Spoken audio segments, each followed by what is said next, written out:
Very good evening to all of you. आशा करता हूँ आप सब लोग बहुत अच्छे होंगे और जैसा कि आप जानते हैं मेरा नाम है पंकज गौतम और स्वागत है आप सभी का डिफेंस चाणक्य एकेडमी के प्लेटफॉर्म पर। चले भाई जल्दी से सभी बच्चे आ जाएंगे फटाफट से और हम अपना अगला जो टॉपिक है उसको शुरू करते हैं। अपने न्यू सिलेबस की प्लेलिस्ट में आपकी अगली क्लास में नेक्स्ट क्लास में आपका स्वागत है। तो कौन सा है आज हमें टॉपिक जो डिस्कस करना है? हम टॉपिक 15 तक कवर कर चुके हैं और आज हमें करना है टॉपिक नंबर अपना 16। तो क्या है टॉपिक 16 जिसका नाम है इंडियाज कल्चरल रूट्स। तो भारत के कल्चरल रूट्स के बारे में आज हम इस चैप्टर में पढ़ने वाले हैं। अब ये जो बेटा चैप्टर रहने वाला है ये चैप्टर थोड़ा सा फिलोसॉफी पे आपका बेस्ड रहने वाला है। इंडियाज कल्चरल रूट्स यानी हम भारत के कल्चर को समझेंगे और भारत के कल्चर को समझने का मतलब होता है कि भारत की फिलॉसफी को समझना कि भारत की फिलॉसफी क्या है, भारत के अंदर जो है वो कौन कौन सी फिलॉसफीज रही हैं।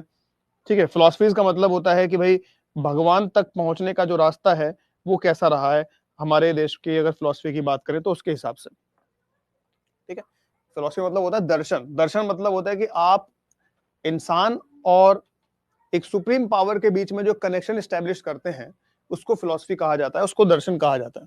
ठीक है, तो ये एक्सप्लेन करने की जो है अलग अलग तरीके होते हैं, अलग अलग इनका एक तरीका होता है, तो उसी को कहा जाता है दर्शन। तो अलग अलग तरीके के दर्शन होते हैं, कई सारे फिलॉसफी होती हैं, उनके बारे में आज हम इस चैप्टर में पढ़ेंगे। ठीक है, जैसे इसमें जैनिज्म एक फिलॉसफी आएगी, बुद्धिज्म एक अलग फिलॉसफी है, वेदांत एक अलग फिलॉसफी है। तो ये सारी जो फिलॉसफीज हैं उनके बारे में थोड़ा थोड़ा आज हम इस चैप्टर में पढ़ने वाले हैं। तो शुरू करते हैं सबसे पहले कि there are schools of thought which by which we mean group of thinkers और spiritual seekers who share similar ideas about human life, the world, etc. अब हम इन सारी फिलॉसफीज को डिवाइड कैसे करते हैं? तो कुछ लोग जो एक ही तरीके से सोचते हैं, जिनका सोचने का तरीका एक जैसा है, उनको हम एक स्कूल ऑफ थॉट में रखते हैं कि वो एक स्कूल ऑफ थॉट है। जैसे जैनिज्म जो है वो एक स्कूल ऑफ थॉट है क्योंकि वहां पे जितने भी लोग हैं उनका सबका सोचने का तरीका एक जैसा है। तो स्कूल ऑफ थॉट का मतलब क्या होता है? जैसे इस वाले चैप्टर में कहीं पे भी हम रिलीजन वर्ड का इस्तेमाल नहीं करेंगे। जब हम कल्चर को समझते हैं, कल्चर को पढ़ते हैं या किसी भी जगह की फिलॉसफीज को पढ़ते हैं तो वहां पे रिलीजन वर्ड का इस्तेमाल नहीं किया जाता। ठीक है, हम क्या वर्ड इस्तेमाल करते हैं? हम इस्तेमाल करते हैं schools of thought. Schools of thought इसका मतलब होता है कि इसको एक स्कूल ऑफ थॉट में वो सारे लोग होंगे जिनका सबका सोचने का तरीका एक जैसा होगा, जिनको भगवान को पाने का तरीका एक जैसा होगा। तो उन सारे लोगों का जो ग्रुप है उसको एक स्कूल ऑफ थॉट कहा जाता है। तो there are schools of thought by which we mean groups of thinkers. इसका मतलब क्या होता है? ग्रुप्स ऑफ थिंकर्स या फिर स्पिरिचुअल सीकर्स, यानी जो स्पिरिचुअलिटी पाना चाहते हैं वो लोग, हु शेयर सिमिलर आइडियाज, जिनके सिमिलर आइडियाज हैं about human life, the world etcetera. Human life के बारे में, वर्ल्ड के बारे में, एटसेट्रा के बारे में। तो जिनके एक जैसे आइडियाज हैं उनको एक स्कूल ऑफ थॉट माना जाता है। अब यहां पे दो वर्ड आए अभी स्पिरिचुअल सीकर्स में, एक वर्ड है स्पिरिचुअल और दूसरा वर्ड है सीकर। क्या मतलब होता है दोनों का? सबसे पहले समझते हैं स्पिरिचुअल कौन होता है। स्पिरिचुअल देखो दो वर्ड होते हैं, एक होता है रिलीजियस, एक होता है स्पिरिचुअल।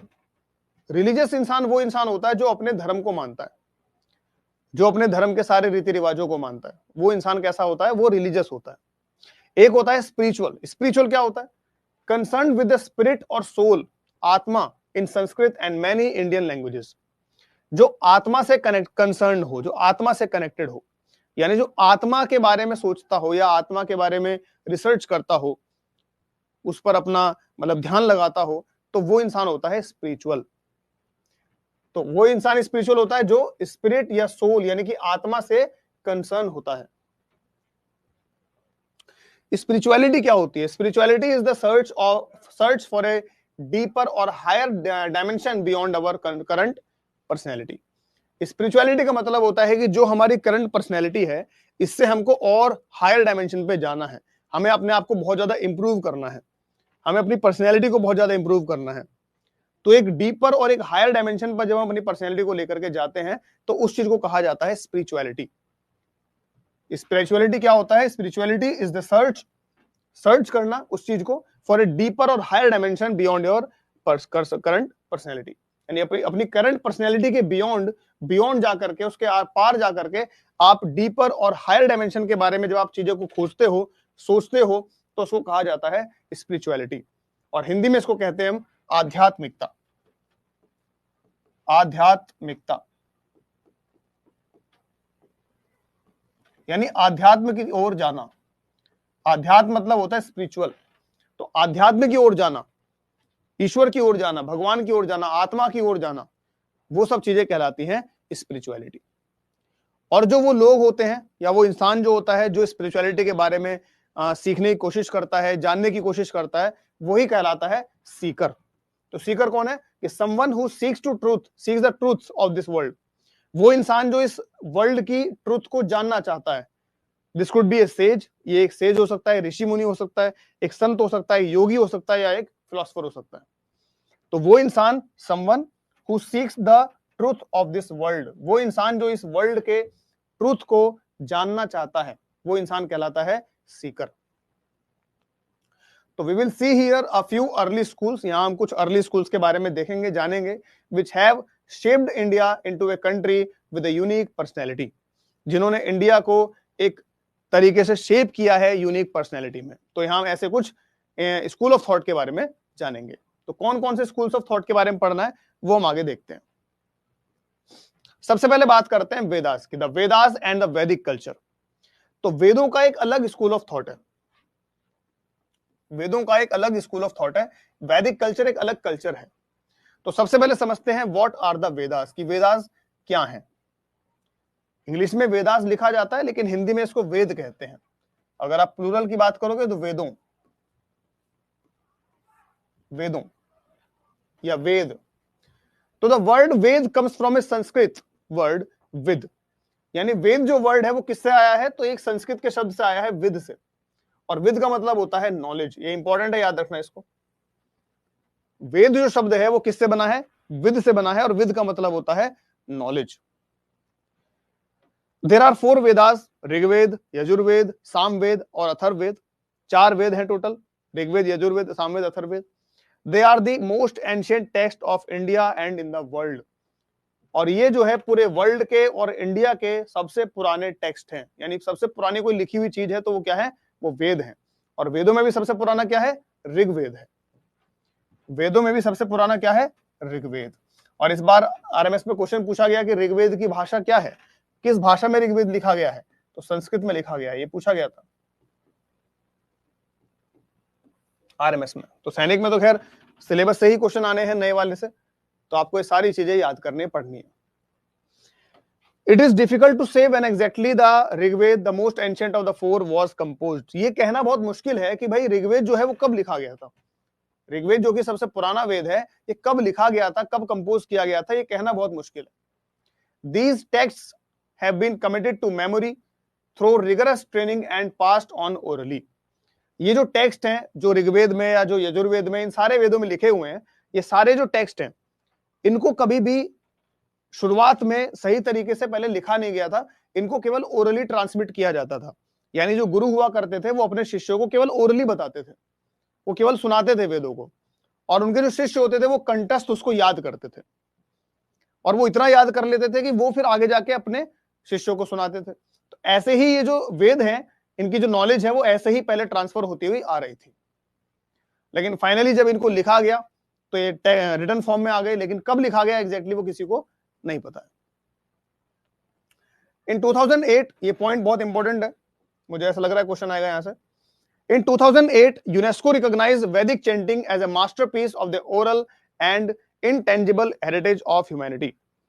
2008 में यूनेस्को ने वैदिक चैंटिंग को रिकॉग्नाइज किया, मतलब इसको पहचान दी वैदिक चैंटिंग को। किसने? यूनेस्को ने। यूनेस्को का हेडक्वार्टर कहां है? पेरिस। पेरिस में हेडक्वार्टर है यूनेस्को का। तो 2008 में यूनेस्को ने वैदिक चैंटिंग को रिकॉग्नाइज किया as a masterpiece of the oral and intangible heritage of humanity, कि ये एक मास्टरपीस है ओरल और इंटेंजिबल हेरिटेज की। किसकी? ह्यूमैनिटी की, यानी मानवता के लिए एक हेरिटेज है, एक विरासत है। क्या? वैदिक चैंटिंग। ठीक है। आगे बात करें तो यूनेस्को क्या है, तो UNESCO stands for United Nations educational scientific and cultural organization. ये इंपॉर्टेंट है, इसको याद रखना, इसकी full form United Nations educational scientific cultural organization. It promotes dialogue between people and nations through education, science and culture. ये लोगों के बीच में और देशों के बीच में जो है एक डायलॉग स्टैब्लिश करती है, वार्तालाप स्टैब्लिश करती है through education, science and culture. यानी इसका मेन फोकस होता है एजुकेशन पे, साइंस पे और कल्चर पे। इसका हेडक्वार्टर मैंने आपको बताया कहां पर है, पेरिस। ठीक है। द वैदिक हिम्स, हिम्स मतलब होते हैं श्लोक। तो वेदों में जो श्लोक लिखे हुए हैं were addressed in poetical form to many deities.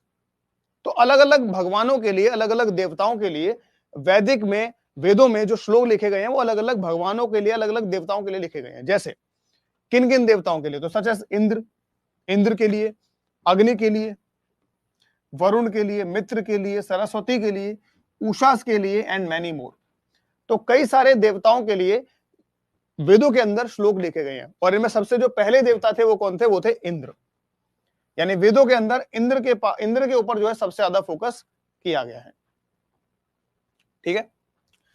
इसके बाद एक वर्ड आता है कॉस्मोस। कॉस्मोस क्या होता है, कॉस्मोस मतलब होता है यूनिवर्स, सारी चीजें, उसको कॉस्मोस कहते हैं। द वर्ल्ड और the universe as an ordered and harmonious system.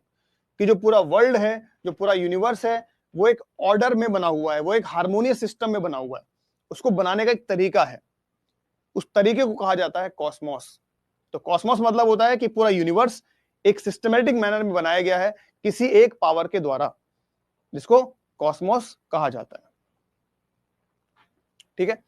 अब एक श्लोक है जिसको मैंने हिंदी में भी, मतलब संस्कृत में भी लिखा है और इंग्लिश में भी लिखा है कि एकम सत विप्रा बहुधा वदंती। यहां पे संस्कृत में लिखा है कि एकम सत विप्रा बहुधा वदंती। क्या मतलब है इस बात का, इसका मतलब है the existent that is the supreme reality. यानी कि जो सुप्रीम रियलिटी है, यानी कि जो भगवान है, जो सबसे ऊपर एक चीज है, वो है एग्जिस्टेंट, यानी कि सुप्रीम रियलिटी, वो एक है। जैसे बोलते हैं ना भगवान एक है, गॉड इज वन, भगवान एक है, गॉड इज वन। तो वही बात बोल रहे हैं कि भाई द एग्जिस्टेंट, यानी कि जो सुप्रीम रियलिटी है वो क्या है, वो एक है, वो इज वन है। But sages give it many names, लेकिन ऋषियों ने या साधु संतों ने इसको अलग अलग नाम दिए हैं। ठीक है। जैसे हिंदुओं में अलग नाम है, मुस्लिम्स में अलग नाम है, सिखिज्म में अलग नाम है, ऐसे अलग अलग नाम दिए इसको दिए गए हैं, लेकिन ये जो सुप्रीम रियलिटी है वो एक ही है। तो ये बात हमारे वेदों में लिखी हुई है, यानी हमारे वेद इस बात को मानते हैं कि भाई अलग अलग लोग भगवान को या सुप्रीम रियलिटी को अलग अलग नाम देते हैं, लेकिन वो सारी चीजें, वो सुप्रीम रियलिटी वो एक ही है। और वो श्लोक को याद रखना कि एकम सत विप्रा बहुधा वदंती, कि एकम सत, सत एक है, सत मतलब सत्य, सच्चाई एक है, ट्रुथ एक है, यानी सुप्रीम रियलिटी एक है, लेकिन बहुधा वदंती, विप्रा बहुधा वदंती, लेकिन जो ऋषि मुनि हैं उन्होंने उसके अलग अलग नाम दिए हैं। ठीक है। तो इस श्लोक को याद रखना, इसका मतलब याद रखना। आगे चलते हैं। अब बात करते हैं वैदिक सोसाइटी के बारे में, कि वैदिक सोसाइटी कैसी थी, यानी वैदिक के टाइम पर, वेदों के टाइम पर जो सोसाइटी थी वो कैसी थी। तो early Vedic society was organized in different janas और क्लैंस। यानी जो शुरुआत में जो वैदिक सोसाइटी थी वो किस किस में डिवाइडेड थी, वो ऑर्गेनाइज थी जनाज में और क्लैंस में। पहले क्लैन हुआ करती थी, क्लैन मतलब होते हैं कुल, पहले कुल हुआ करते थे। कुल मतलब होता है जो एक ही फैमिली से बहुत सारे लोग बिलोंग करते हैं, उसको क्लैन कहा जाता है। That is larger groups of people. Clan मतलब लार्जर ग्रुप्स ऑफ पीपल, जहां बहुत सारे लोग इकट्ठे रहते हैं, उसको क्लैन कहते हैं। The Rigveda alone list over 30 such janas. Rigveda के अंदर ऐसे 30 जनाज के बारे में बताया गया है। जैसे कुछ एग्जांपल दे रखे हैं, जैसे भरत, द भरताज, द पुरुष, पुरु एक क्लैन है, द कुरु एक क्लैन है, यदुज एक क्लैन है, तुर्वाशाज एक क्लैन है, एटसेट्रा। तो ये कुछ क्लैन्स के नाम बताए गए हैं जो ऋग्वेद में, ऐसे 30 क्लैन के बारे में बताया गया है, जिनमें भरत हैं, जिनमें पुरु हैं, कुरु हैं, यदुज हैं, तुर्वाशाज हैं, etcetera. The Vedas only give us a few clues through words like Raja, a king or ruler, Sabha and Samiti. वेदा ने, यानी वेदों ने उस समय के समाज के बारे में, सोसाइटी के बारे में हमें कुछ क्लूज दिए हैं कि उस समय भी जो है राजा हुआ करते थे, उस समय भी जो है सभा हुआ करती थी, उस समय भी समिति हुआ करती थी। तो राजा मतलब अ किंग और अ रूलर, ये तो पता ही होता है राजा क्या होता है, राजा मतलब किंग होता है, रूलर होता है। उस समय पे सभा होती थी, सभा हुआ करती थी, समिति हुआ करती थी। ये हमें क्लूज दिए हैं किसने, वेदों ने। हीलर कौन होता है, हीलर, हीलर मतलब होता है जो आपकी किसी परेशानी को हील करे। हील करने का मतलब होता है ठीक करना, कि आपको मान लीजिए कोई बीमारी है, उसको अगर कोई हील कर देता है, ठीक कर देता है, तो उसको कहा जाता है हीलर। तो हीलर वो होता है someone who uses traditional practices, जो पुरानी जो प्रैक्टिसेस है उनको फॉलो करता है, टू रिलीव और हील डिजीज, किसी की बीमारी को ठीक करने के लिए, उसको थोड़ी राहत पहुंचाने के लिए। एक ऐसा इंसान जो ट्रेडिशनल प्रैक्टिसेस का इस्तेमाल करता है किसी की बीमारी को ठीक करने के लिए, तो उसको हीलर कहा जाता है, उसको हीलर कहा जाता है। क्लियर है? चलें आगे। तो ये हमने बात करी वैदिक सोसाइटी के बारे में। आगे देखते हैं वैदिक स्कूल्स ऑफ थॉट। अब वैदिक स्कूल ऑफ थॉट कैसा है, यानी वेदों में स्कूल ऑफ थॉट कैसा है, वो क्या सोचते हैं वेद, उनका सोचने का तरीका कैसा है वेदों का। तो वैदिक culture also developed many rituals. वैदिक कल्चर ने बहुत सारे रिचुअल्स को डेवलप किया, बहुत सारे जो रीति रिवाज हैं, रिचुअल्स हैं, उनको डेवलप किया। जैसे यज्ञ, यज्ञ को यज्ञ पढ़ा जाता है, इसको यज्ञ नहीं पढ़ते, इसको पढ़ते हैं यज्ञ। यज्ञ हिंदी में इसको यज्ञ कहा जाता है। यज्ञ क्या होता है, आपने देखा होगा यज्ञ में क्या होता है कि एक अग्निकुंड होता है, उसमें आप आहुति देते हो, उसमें आप श्लोक पढ़ते हो और आहुति देते हो, इसको बोलते हैं सैक्रिफाइस। यानी यज्ञ में जो आहुति होती है, यज्ञ में जो आप आहुति देते हो, जो आप अग्निकुंड में जो सामग्री डालते हो, आहुति देते हो, उस आहुति को कहा जाता है सैक्रिफाइस। यानी वो सैक्रिफाइस का एक तरीके से रूप है। और यजुर्वेद में इन्हीं आहुतियों के बारे में, इन्हीं सैक्रिफाइसेस के बारे में दिया हुआ है, इसलिए उसको कहा जाता है a book of sacrifice.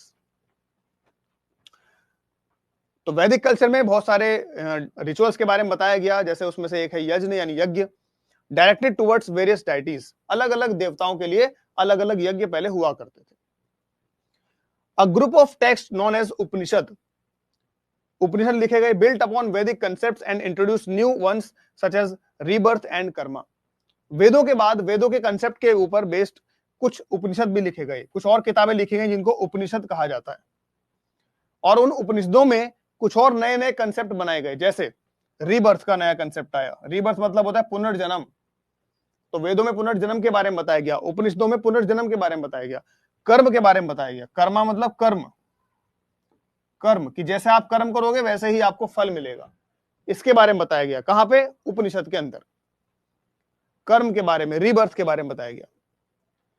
According to one school of thought generally known as Vedanta. वेदों में ही एक स्कूल ऑफ थॉट है, इसको बोलते हैं वेदांत। वेदांत, ठीक है। एवरीथिंग ह्यूमन लाइफ, एवरीथिंग मतलब इसमें एवरीथिंग में क्या क्या आएगा आपका, human life, nature and the universe. यानी वेदांत में बताया गया है कि सब कुछ, ह्यूमन लाइफ, नेचर, यूनिवर्स, सब कुछ is one divine essence called ब्रह्म। ये ब्राह्मण नहीं लिखा है, इसको बोलते हैं ब्रह्म। इसको ब्राह्मण पद पढ़ना, इसको ब्रह्म कहा जाता है। यानी वेदांत में बताया गया कि सारी चीजें, चाहे वो ह्यूमन लाइफ हो, चाहे वो नेचर हो, चाहे वो यूनिवर्स हो, ये सब चीजें जो है, इनका एसेंस क्या है, इनका डिवाइन एसेंस क्या है, इनका निचोड़ क्या है, तो इनका निचोड़ है ब्रह्म। और ब्रह्म का मतलब होता है समटाइम्स जस्ट तत्। ब्रह्म को तत् भी कहा जाता है, तत्। तत् का मतलब होता है द अल्टीमेट सुप्रीम रियलिटी।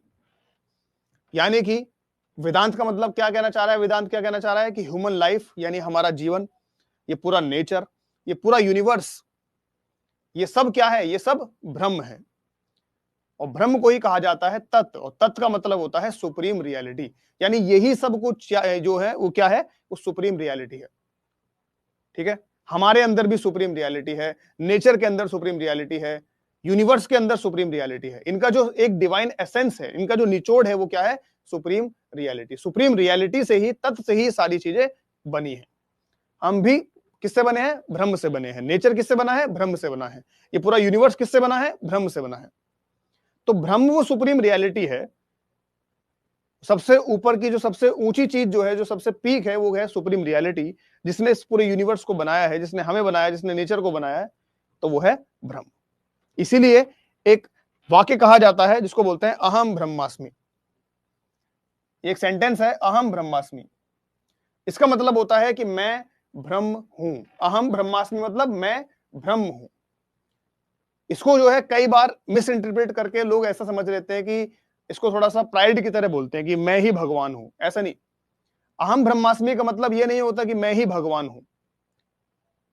अहम ब्रह्मास्मि का मतलब होता है कि मैं ब्रह्म हूं, यानी मैं ब्रह्म का हिस्सा हूं, मुझे ब्रह्म ने ही बनाया है। और ब्रह्म मतलब क्या है? वो सुप्रीम रियलिटी है। सुप्रीम रियलिटी का ही पार्ट हूं मैं, मुझे सुप्रीम रियलिटी ने ही बनाया है। तो अहम ब्रह्मास्मि का मतलब होता है कि मैं ब्रह्म हूं। आई एम ब्रह्म, ब्रह्मा नहीं, ब्रह्म। दैट इज टू से आई एम डिवाइन, कि मैं डिवाइन हूं। ठीक है। तत्त्वम असि, लेकिन पूरा सेंटेंस ये नहीं है केवल, ये पूरा सेंटेंस केवल इतना नहीं है कि अहम ब्रह्मास्मि। इसके बाद एक और सेंटेंस आता है, क्या? तत्त्वम असि, यानी तत्त्वम असि संस्कृत में भी लिखा है। और यू आर डैट, कि तुम भी तत् हो। डैट मतलब तत्, और तत् का मतलब, तत् का मतलब भी वही है, ब्रह्म, यानी सुप्रीम रियलिटी। कि मैं भी ब्रह्म हूं और तुम भी तत्व हो, तुम भी ब्रह्म हो। मैं भी सुप्रीम रियलिटी का हिस्सा हूं, तुम भी सुप्रीम रियलिटी का हिस्सा हो। तो इसमें कोई प्राइड की तरह से नहीं बोला जा रहा है, घमंड की तरह से नहीं बोला जा रहा है कि मैं सब कुछ जानता हूं, मैं सर्वव्यापी हूं, सर्वज्ञानी हूं, मैं ही भगवान हूं। ऐसा नहीं, कि मैं भी ब्रह्म का हिस्सा हूं और तुम भी ब्रह्म के हिस्से हो, तुम भी तत्व हो। तो अहम ब्रह्मास्मि तत्त्वमसि, ये पूरा सेंटेंस है। कई बार इसका गलत मतलब निकालने के लिए लोग क्या करते हैं, इसका आधा हिस्सा ही बोलते हैं बस, कि हमारे वेदों में तो ऐसा लिखा हुआ है कि भाई मतलब इसमें तो एक तरह से घमंड की फीलिंग आ रही है कि मैं ही भगवान हूं, ऐसा बोला जा रहा है। नहीं, ऐसा नहीं है। पूरा सेंटेंस है कि अहम ब्रह्मास्मि तत्त्वमसि, मैं भी ब्रह्म हूं, तुम भी ब्रह्म हो। मैं भी ब्रह्म का हिस्सा हूं, तुम भी ब्रह्म के हिस्से हो। ठीक है। यानी अपने आप को सुप्रीम रियलिटी से अलग नहीं देखा जा रहा, अपने आप को सुप्रीम रियलिटी का पार्ट माना जा रहा है। अहम ब्रह्मास्मि तत्त्वमसि, मैं ब्रह्म हूं, तुम भी तत्व हो। उम्मीद कर रहा हूं आपको समझ में आ गया होगा। समझ में आ गया होगा तो आगे चलते हैं, नहीं आया होगा तो एक बार दोबारा इसको रिपीट करके देखना। The Upanishads also introduce the concept of आत्मा और सेल्फ। उपनिषदों के अंदर आत्मा और सेल्फ, यानी आत्मा के बारे में भी बताया गया है। आत्मा क्या होती है? कि the divine essence that resides in every being but is ultimately one with ब्रह्म। आत्मा का मतलब होता है एक ऐसे डिवाइन चीज, एक ऐसी दिव्य चीज जो ना तो कभी मरेगी, ना कभी जिंदा होगी, ना कभी जन्म लेगी, ना कभी उसकी मृत्यु होगी, लेकिन वो हर एक लिविंग थिंग के अंदर पाई जाती है और वो ब्रह्म के साथ जुड़ी हुई है। अल्टीमेटली वन विद ब्रह्म। यानी हमारे अंदर जो आत्मा है वो ना तो कभी मरेगी, वो ना कभी जिंदा होगी, वो ना ही कभी जन्म लेगी, ना ही कभी मरेगी। वो केवल हमारे शरीर का एक हिस्सा है, वो हमारे शरीर के भीतर है और वो ब्रह्म का ही एक पार्ट है। इसीलिए हम कहते हैं कि अहम ब्रह्मास्मि, कि मैं ही ब्रह्म हूं, तत्त्वमसि, तुम भी हो। ठीक है। क्योंकि हमारे अंदर जो आत्मा है उसका एक ब्रह्म के साथ कनेक्शन होता है, और वो जो कनेक्शन स्टैब्लिश कर पाता है, या वो कनेक्शन स्टैब्लिश करने की जो कोशिश होती है, उसी को कहा जाता है स्पिरिचुअलिटी। कि आपके अंदर जो आत्मा है, आपके अंदर जो डिवाइन एसेंस है, उसको आप सुप्रीम रियलिटी के साथ जब कनेक्ट कर लेते हो, या कनेक्ट करने की जब आप कोशिश करते हो, तो उसी को कहा जाता है स्पिरिचुअलिटी। जो वो करने की कोशिश कर रहा होता है उसी को कहा जाता है स्पिरिचुअल। वही इंसान स्पिरिचुअल है। इसलिए मैंने कहा कि यहां मैं रिलीजियस वर्ड का इस्तेमाल नहीं करूंगा। रिलीजियस इंसान वो इंसान होता है जो केवल अपने धर्म को मान रहा है, जो अपने धर्म के रीति रिवाजों को मान रहा है, जो अपने धर्म के कस्टम्स को मान रहा है, वो रिलीजियस है। लेकिन स्पिरिचुअल वो है जो इस चीज को पाने की कोशिश कर रहा है कि मेरे अंदर एक आत्मा है, मेरे अंदर एक डिवाइन एसेंस है, और उसके जो सुप्रीम रियलिटी है उसके साथ क्या कनेक्शन है, उसको पाना, उसको जानना, वो चीज होती है स्पिरिचुअलिटी। इसलिए दोनों की दोनों चीजें बहुत डिफरेंट चीजें हैं। ठीक है, आगे बढ़ते हैं। एक और लाइन होती है सर्वे भवन्तु सुखिना, ये भी हमारे वेदों में लिखी हुई है। सर्वे भवन्तु सुखिना मतलब होता है मे ऑल क्रिएचर्स बी हैप्पी, कि सारे लोग खुश रहें, सुखी रहें। मे ऑल क्रिएचर्स बी हैप्पी, सारे क्रिएचर्स, सारे प्राणी सुखी रहें। ठीक है। Several more schools of thought Guru out of the Vedas, वेदों से कई सारे और भी थॉट्स बने हैं। जैसे वन ऑफ देम वाज योग, वेदों से ही एक थॉट बना है योगा। योगा का एक अलग थॉट है, स्कूल ऑफ थॉट है। Together these schools of thought became the foundation for what we call Hinduism today. और वेदों से, और वेदों में जो थॉट दिया हुआ है, वेदों के अलावा जो बहुत सारे थॉट बने हैं वेदों से, उन सारे थॉट्स को मिलाकर के ही आज का जो हिंदुइज्म है, यानी जो हमारा धर्म है हिंदू धर्म, वो बनता है। सनातन धर्म जो बनता है वो इन्हीं सारे स्कूल्स ऑफ थॉट्स को मिला करके बनता है, किसी एक से नहीं बनता, सारे को मिला करके बनता है। कॉन्शियसनेस का मतलब क्या होता है? द क्वालिटी और state of being aware for instance of something with in one self, यानी कि अपने अंदर क्या चीजें हैं उसको लेकर के अवेयर रहना, उसको कहते हैं कॉन्शियसनेस, यानी कि जागृत। तो जागृत इंसान वो है जो अवेयर है कि मेरे अंदर क्या है, मेरे बाहर क्या है, जो चीज को लेकर के अवेयर है उसको कहते हैं कॉन्शियसनेस। ठीक है, आगे चलते हैं, बात करते हैं सम स्टोरीज फ्रॉम द उपनिषद। उपनिषद से कुछ स्टोरीज हैं, अलग अलग उपनिषद में अलग अलग कुछ स्टोरी दी हुई है, आपकी बुक में भी पूरी पूरी स्टोरी दी हुई है। पूरी स्टोरी शायद आपसे नहीं पूछेगा, बस इतना ही पूछेगा कि ये स्टोरी कौन से उपनिषद का पार्ट है, बस। जैसे श्वेत केतु और सीड ऑफ रियलिटी की स्टोरी है जो कि आपकी छंदोग्य उपनिषद में दी हुई है, तो इसको याद रखना कि कौन सी स्टोरी कौन से उपनिषद में है। एक Nachiketa and his quest, Nachiketa और उसकी जीत की स्टोरी है जो कथा उपनिषद में दी हुई है। एक है डिबेट ऑफ गार्गी एंड यज्ञवाल्क्य, ये कौन सी स्टोरी कौन से उपनिषद में है? तो ये बृहदारण्यक में उपनिषद में है। गार्गी और यज्ञवाल्क्य के बीच की जो डिबेट है वो बृहदारण्यक उपनिषद के अंदर दी हुई है। ठीक है, अब यहां से हम बात करेंगे आगे बुद्धिज्म की, यानी अभी तक हमने बात करी वेदों की, वैदिक जो स्कूल ऑफ थॉट है उसके बारे में बात करी, अब इससे आगे बात करेंगे बुद्धिज्म के बारे में। तो बुद्धिज्म एक नया रिलीजन बना, एक नया स्कूल ऑफ थॉट आया भारत में अबाउट 2.5 मिलियनियम्स अगो, आज से 2 या 2.5 मिलियनियम्स अगो, मिलियनियम मतलब होता है 1000 साल, तो आज से 2 या 2.5 साल पहले a young Prince name Siddharth Gautam, एक यंग प्रिंस थे या राजकुमार थे जिनका नाम था Siddhartha Gautama, was born in Lumbini, जिनका जन्म लुम्बिनी में हुआ, नेपाल में, आज के नेपाल में, and we choose 560 BC as an approximate year of his birth. तो इनका एग्जैक्ट ईयर ऑफ बर्थ तो नहीं पता है, लेकिन एनसीईआरटी में मान करके चला गया है कि इनका जो अप्रोक्सीमेट ईयर ऑफ बर्थ है वो मान करके चलते हैं 560 BC। One day at the age of 29, एक दिन जब वो 29 साल के थे, he asked to be driven through the city in a chariot, तो उन्होंने बोला कि भाई मुझे रथ में लेकर के पूरे शहर में घुमाओ।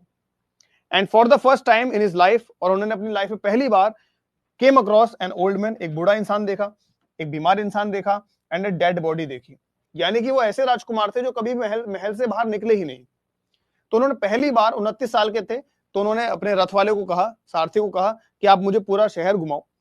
तो जब वो घूमने के लिए निकले तो उन्होंने पहली बार एक बूढ़ा इंसान देखा, पहली बार एक बीमार इंसान देखा, पहली बार उन्होंने एक डेड बॉडी देखी। इससे पहले उनको पता ही नहीं था कि ये सब भी होता है, उनको लगता था कि सारी चीजें सुखी हैं, सारी चीजें बढ़िया हैं, सब सही है। लेकिन जब उन्होंने ऐसे लोगों को देखा तब उन्हें समझ में आया कि इस दुनिया में बहुत सारी प्रॉब्लम्स हैं, दर्द है, दुख है बहुत ज्यादा। तो उसी को समझने के लिए फिर उन्होंने क्या किया, अपना घर छोड़ दिया और वो निकल गए। तो ही ऑल्सो सो एन एस्केटिक, उन्होंने एक साधु को भी देखा, संत को भी देखा जो उनको बहुत ज्यादा खुश और पीस में नजर आया, who appeared to be happy and at peace। तो उनको एक बात समझ में आई कि भाई जो इंसान बहुत सांसारिक चीजों में लगा हुआ है, ये कमाने धमाने में लगा हुआ है, वो दुखी लग रहा है, और जो इंसान सबको छोड़ चुका है, साधु संत बन चुका है, वो इतना खुश लग रहा है। तो यही चीज समझने के लिए उन्होंने क्या किया, छोड़ दिया घर और ज्ञान की प्राप्ति के लिए वो निकल गए। एस्केटिक कौन होता है? एस्केटिक होता है someone who engages in a rigorous discipline, एक ऐसा इंसान जो एकदम डिसिप्लिन में रहता है, to attain a higher consciousness, एक हायर कॉन्शियसनेस पाने के लिए, यानी जो योगी होते हैं, जो साधु संत होते हैं, उनको कहा जाता है एस्केटिक। तो जब उन्होंने घर छोड़ दिया तो after meditating for many days under A people tree, तो फिर उन्होंने एक पीपल ट्री के नीचे बहुत दिनों तक तपस्या करी, मेडिटेट किया, ध्यान लगाया, एट बोध गया, कहां पर? बोध गया में। बोध गया कहां है? आज के समय बिहार में। तो ही अटेंड एनलाइटनमेंट, तो उनको एनलाइटनमेंट मिला। एनलाइटनमेंट क्या होता है? ज्ञान की प्राप्ति। ही रियलाइज दैट अविद्या, उन्होंने रियलाइज किया कि अविद्या, अविद्या मतलब होता है इग्नोरेंस, चीजों को इग्नोर करना, ना समझी, एंड अटैचमेंट और लगाव। इग्नोरेंस मतलब ना समझी और अटैचमेंट यानी कि लगाव, are the source of human suffering, यानी कि एक इंसान के दुख का कारण क्या है? एक इंसान के दुख का कारण है अविद्या, यानी कि इग्नोरेंस, कि उसको कोई ज्ञान नहीं है, कोई समझ नहीं है, ठीक है, ना समझ है, एक तो ये उसका दुख का कारण है। दूसरा उसके दुख का कारण है अटैचमेंट, यानी कि लगाव। जब उसको किसी चीज से लगाव हो जाता है और वो चीज उससे दूर हो जाती है, छिन जाती है, तब उसको दुख होता है। तो आपको इन दो चीजों से दूर रहना है। एक तो आपको नासमझ नहीं बनना है, यानी आपको ज्ञान की प्राप्ति चाहिए, आपको ज्ञान प्राप्त करना चाहिए। दूसरा, आपको किसी भी चीज के साथ अटैचमेंट नहीं रखनी है, लगाव नहीं रखना है, ताकि अगर वो चीज आपसे छिन जाए तो आपको दुख ना हो। तो ये बात जो है गौतम बुद्ध को समझ में आई। अटैचमेंट क्या होता है? The condition of having a bond with someone और समथिंग, किसी चीज के साथ या किसी वस्तु के साथ एक बॉन्ड रखना, यूजुअली थ्रू सेंटिमेंट और हैबिट, किसी सेंटिमेंट से, किसी आदत से। Siddhartha then became known as the Buddha, फिर बाद में सिद्धार्थ का नाम क्या पड़ गया? Buddha, which means the enlightened और अवेकन्ड वन। बुद्धा का मतलब क्या होता है? एक एनलाइटेंड या फिर अवेकन्ड वन, यानी कि एक जागरूक इंसान या जिसको ज्ञान की प्राप्ति हो चुकी है, ऐसा इंसान। तो बुद्धा का मतलब होता है ये। The Buddha started teaching idea of अहिंसा and sincere inner discipline. उसके बाद बुद्धा ने अहिंसा और सिंसियर इनर डिसिप्लिन को एक्सप्लेन करना, यानी इसको टीच करना शुरू किया। ठीक है, तो ये हमने बात करी बुद्धिज्म के बारे में। और देखते हैं और क्या चीजें हैं बुद्धिज्म के बारे में। द बुद्धा फाउंड द संघा, बुद्धा ने क्या बनाया? संघा बनाया। संघा क्या है? इसको वैसे संघ कहा जाता है, संघा ने संघ। तो बुद्धा ने संघ फाउंड किया। संघ क्या है? अ कम्युनिटी ऑफ भिक्षुज और मॉन्क्स, यानी सारे भिक्षुज का, यानी जितने भी भिक्षु हैं, जो भिखारी नहीं कह सकते, जो भिक्षा मांगते हैं, भीख मांगते हैं, और जो मॉन्क्स हैं, जो साधु संत होते हैं बुद्धिज्म, इनको मॉन्क्स कहा जाता है। तो एक कम्युनिटी बनाई भिक्षुज की और मॉन्क्स की, जिनको कहा गया संघ। और बाद में इसमें भिक्षुणीज और नन्स को भी ऐड किया गया, यानी जो फीमेल होती हैं उनको भी ऐड किया गया। तो मॉन्क कौन होते हैं? मॉन्क होते हैं a man who giving up the usual life in the world, एक ऐसा इंसान जिसने अपनी नॉर्मल लाइफ जो है उसको छोड़ दिया है। डेडिकेट्स हिमसेल्फ टू रिलीजियस और स्पिरिचुअल परस्यूट्स, और अपने आप को रिलीजियस और जो स्पिरिचुअल काम है उनके लिए डेडिकेट कर दिया गया। और ऐसे ही नन होती हैं जो फीमेल इक्विवेलेंट होती है मॉन्क की, यानी मॉन्क होते हैं मेल और नन होती है फीमेल, बस इतना डिफरेंस है। द जातका टेल्स, जातका टेल्स क्या है? The Jataka tales which tells stories of the Buddha's former birth. Jataka tales किसके बारे में है? बुद्धा के पुनर्जन्म की जो कहानियां हैं, बुद्धा के जो पिछले जन्म है उनकी जो कहानियां हैं, उनको जातक टेल्स कहा जाता है। And express in simple terms the Buddhist values, और वो बुद्धिस्ट वैल्यूज के बारे में बताते हैं कि बुद्धा की वैल्यूज क्या क्या है, बुद्धा की जो सोच है वो क्या क्या है।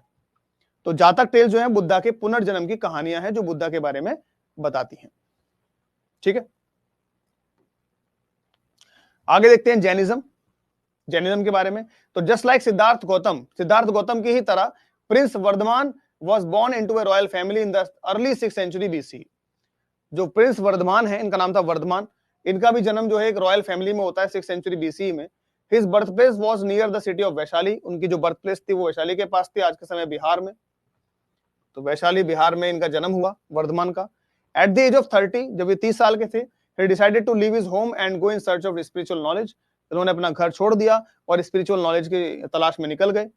After 12 years, he achieved infinite knowledge, 12 साल बाद इनको इनफाइनाइट नॉलेज मिली, यानी इनको ज्ञान की प्राप्ति हुई। And become known as Mahavira, और किसके नाम से जाने गए? महावीर के नाम से जाने गए। अब ये जो वर्ड है जैन, ये वर्ड कहां से आया? तो द वर्ड जैन और जैना कम्स फ्रॉम जिना, ये वर्ड आया है जिन वर्ड से, और जिन का मतलब होता है कन्क्वेरर। कन्क्वेरर मतलब होता है जीतने वाला, यानी ये जो जैन वर्ड है ये आया है किससे? जिन वर्ड से, और जिन का मतलब होता है जीतने वाला। जैन टीचिंग्स इंक्लूड अहिंसा, जैन टीचिंग में क्या क्या आता है? अहिंसा, अनेकांतवाद, यानी कि कई सारे सोच होती है, कई सारे विचार होते हैं, अनेकांतवाद। एंड अपरिग्रह, अपरिग्रह मतलब होता है कि चीजों को छोड़ देना, त्याग देना, किसी चीज के साथ लगाव ना रखना, उसको बोलते हैं अपरिग्रह। अहिंसा आपको पता ही है, नॉन वायलेंस। अनेकांतवाद का मतलब होता है नॉट जस्ट वन, कि केवल एक चीज नहीं है, एक पर्सपेक्टिव नहीं है, कई पर्सपेक्टिव हैं, कई सोच हैं, कई सोचने के तरीके हैं। और अपरिग्रह मतलब होता है नॉन पोजेशन, कि किसी भी चीज के ऊपर अपना अधिकार मत जमाओ, किसी भी चीज के ऊपर अपना पोजेशन मत जमाओ, non possession. And advices detachment from material possessions, कि मटेरियल चीजों से क्या रहो? डिटैच रहो, अलग रहो हमेशा, ताकि आपको दुख ना हो। महावीर सेड, महावीर ने कहा कि all breathing existing living sentient creatures should not be slain, nor treated with violence, nor abused, nor tormented, nor driven away। Mahavir ने कहा कि जितने भी लिविंग चीजें हैं, ऐसी चीजें जो सांस लेती हैं, जो एग्जिस्ट करती हैं, उनके साथ कभी भी वायलेंस नहीं होना चाहिए, उनके साथ गलत ट्रीटमेंट नहीं होना चाहिए। वो तो यहां तक ये भी कहते थे कि आप जब रास्ते में चले तो आप ये भी देखें कहीं आपके पैरों की वजह से कोई चींटियां तो नहीं मर रही हैं, क्योंकि वो भी अहिंसा है, वो भी हिंसा है, सॉरी। तो आपको इतना ध्यान रखना है कि आपकी वजह से किसी को कोई तकलीफ ना हो, कोई भी अगर लिविंग थिंग है तो उसको कोई तकलीफ ना हो आपकी वजह से, ये भी आपको ध्यान रखना है। ये टीचिंग्स है किसकी? जैनिज्म की।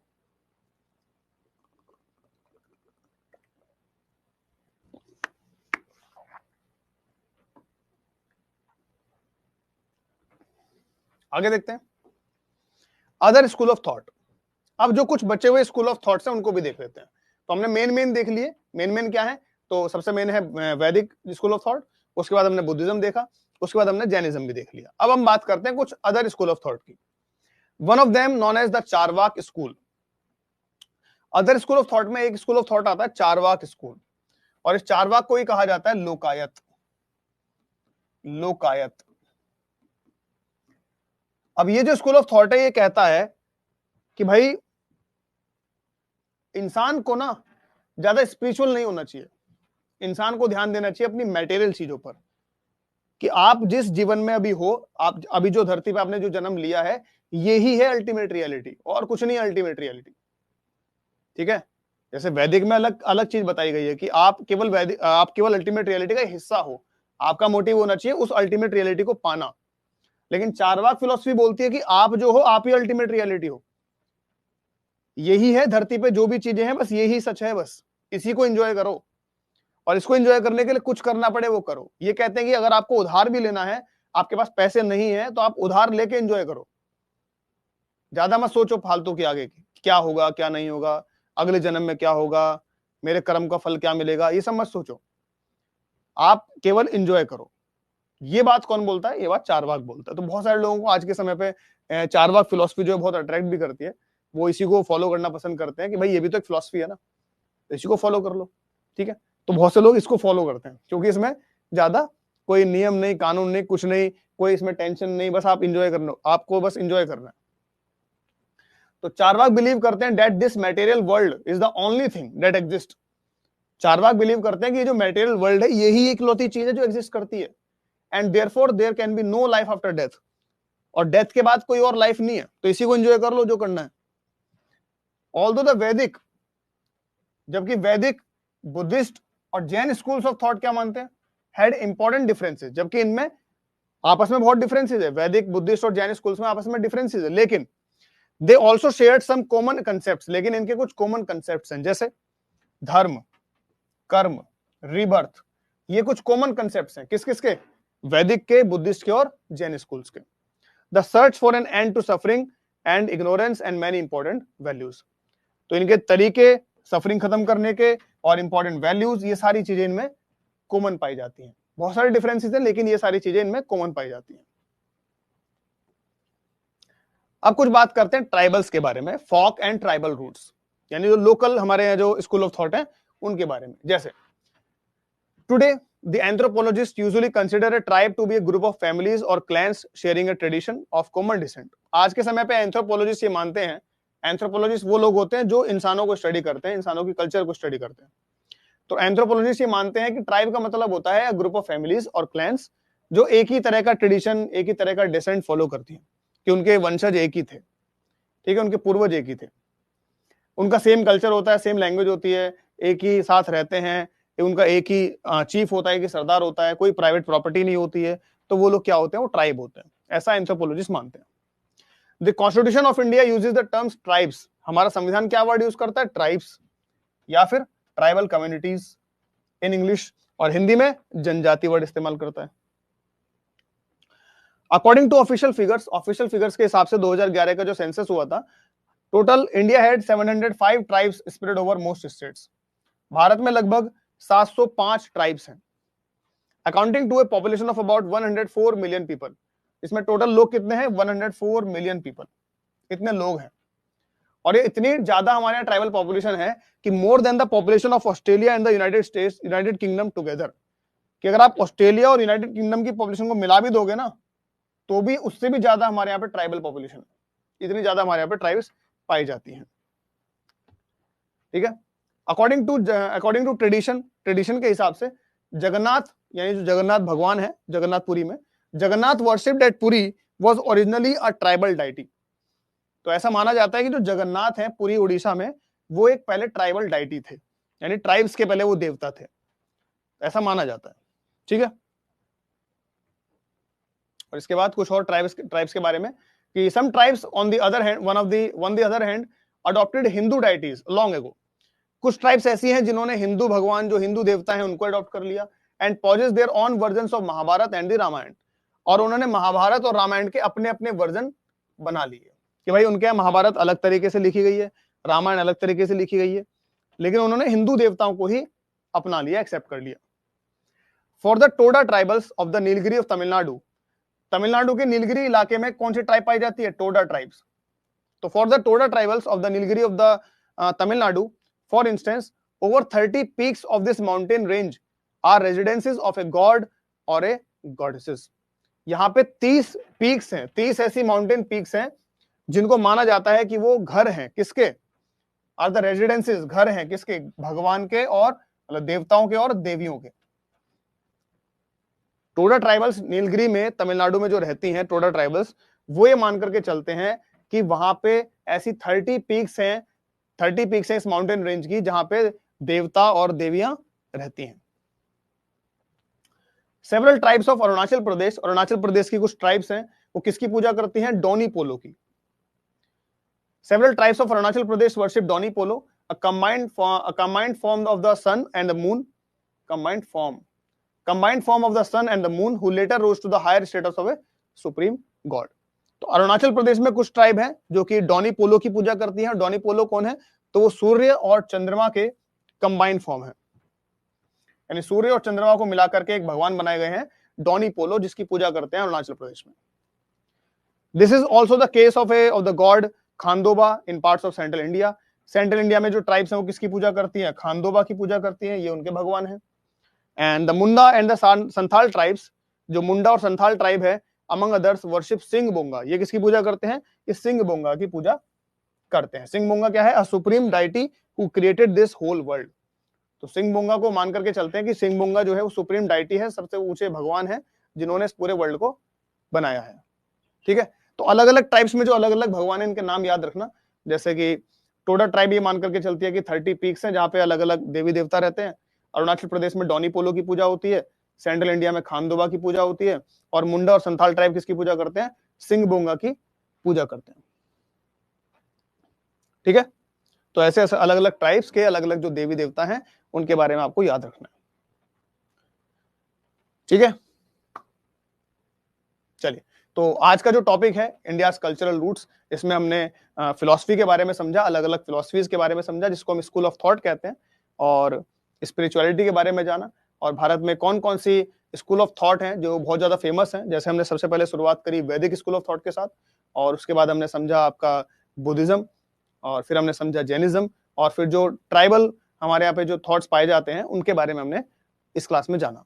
तो आपकी एनसीईआरटी में आपकी किताब में इतना ही है, तो इतना अगर आप पढ़ लेंगे ये आपके लिए उस चैप्टर को कवर करने के लिए इनफ होगा, काफी होगा। तो अब मिलते हैं हम अगले टॉपिक में, तब तक के लिए आप लोग पढ़ते रहें, मस्त रहें, पीछे वाले टॉपिक्स को भी रिवाइज करें ताकि वो भी आपके भूल ना जाएं, आप उनको रिवाइज करते रहें, वो भी आपके कवर हो जाए। तो नेक्स्ट क्लास में मिलते हैं, तब तक के लिए आप पढ़ते रहें, मस्त रहें। गुड बाय, टेक केयर, जय हिंद।